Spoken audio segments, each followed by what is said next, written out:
Hey, this is Chad from Lex 530, and today I'm going to show you how to make a simple sauce called Romesco. It's from the Catalan region of Spain, and the ingredients you're going to need are 4 Roma tomatoes that I've cored and halved already, about a tablespoon of parsley, 2 garlic cloves, a half a cup of toasted almonds, 1 red pepper, and about 2 ounces of a firm, crusty white bread. You can use a baguette, a ciabatta, anything like that. I have some extra virgin olive oil, about 1/4 teaspoon of chipotle powder, 1 teaspoon of Spanish paprika, and 2 tablespoons of sherry vinegar. All right, so the first thing we're going to do is roast our tomatoes. So we're just going to put them cut side down on a sheet tray. I put a little bit of oil down already to keep them from sticking, and I'm going to drizzle just a little extra virgin over them. I'm going to toss them in a 400-degree oven until I want them really nice and charred and to lose a lot of their moisture so that the sauce won't be too runny. All right, so the next thing we're going to do is to char our red pepper. And I do that over an open flame. You can do it in your oven, but it takes a lot longer and you don't get nearly as nice of a char. So we'll char the pepper until it's completely blackened on all sides. As you can see, it's already blackening pretty well, but I want it even further. I want it all to be like this. So what that's going to do is add a lot of smokiness to the flavor. It's going to soften the pepper because you're essentially cooking it.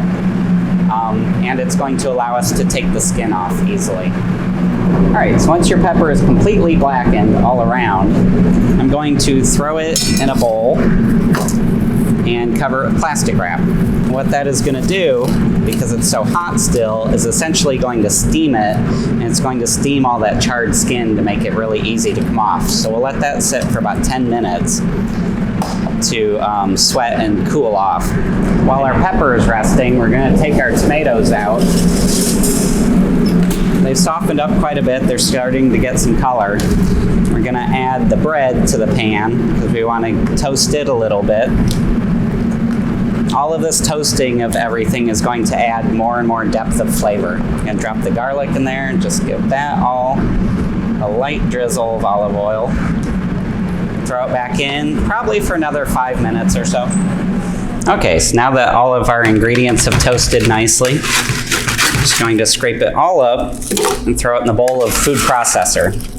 You can use a blender if you want, but your sauce is going to come out much smoother, and I like a little bit of texture to mine. Okay, so to peel our pepper, you can see it just rubs off for the most part very easily. But it like stick to your fingers. So once I get the majority of it off, I like to switch and use a paper towel to just rub the remaining off. If some of it stays on, that's perfectly fine. I prefer the flavor of it. I always leave a little bit to add flavor. So about like that. You don't have to have it completely cleaned. And then you just rip it open and pull out the seeds. And then we'll just add that to our food processor also. Get rid of the stem end. And that's it. So now I'm going to pulse this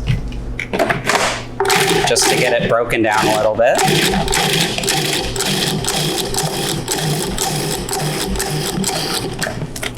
And I'm going to add the almonds, the parsley, chipotle powder, smoked paprika,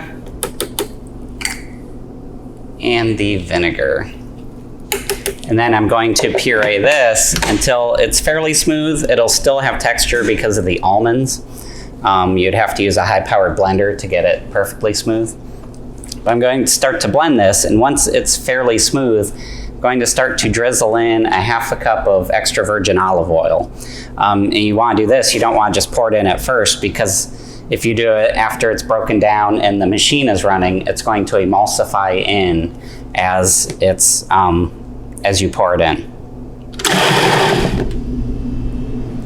All right, I'm gonna scrape down the bowl just to make sure everything's getting pureed.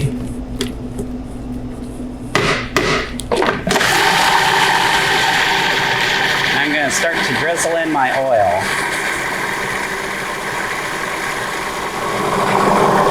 Now, depending on the texture you're looking for, you can add more or less oil. If you want a little more smooth and velvety, you just add a little bit more oil. As you can see here, this is pretty much the texture I want. It's got a little bit of chunkiness to it still, a little bit of texture, but it's nice and creamy.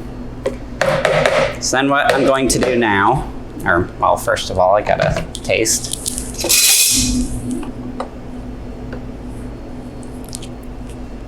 Oh, I forgot the salt and pepper. Everything needs salt and pepper. So you just add salt to taste. I'd say maybe 1/4 teaspoon and then 1/8 teaspoon of pepper to begin with, and then you can adjust it to your liking. So there we go. So now what I'm gonna do with this, you want to transfer it to a bowl or some kind of container and let it sit out at room temperature for at least an hour before you serve it, because that's gonna allow the flavors to meld and everything to come together nicely. The great thing about this sauce also is that it can be served chilled, room temperature, or warm. I prefer room temperature to warm. It brings out the flavor a little bit more, but it makes a great sauce for fish, grilled or roasted vegetables, pork, and poultry. So it's very versatile, and it's fantastic sauce.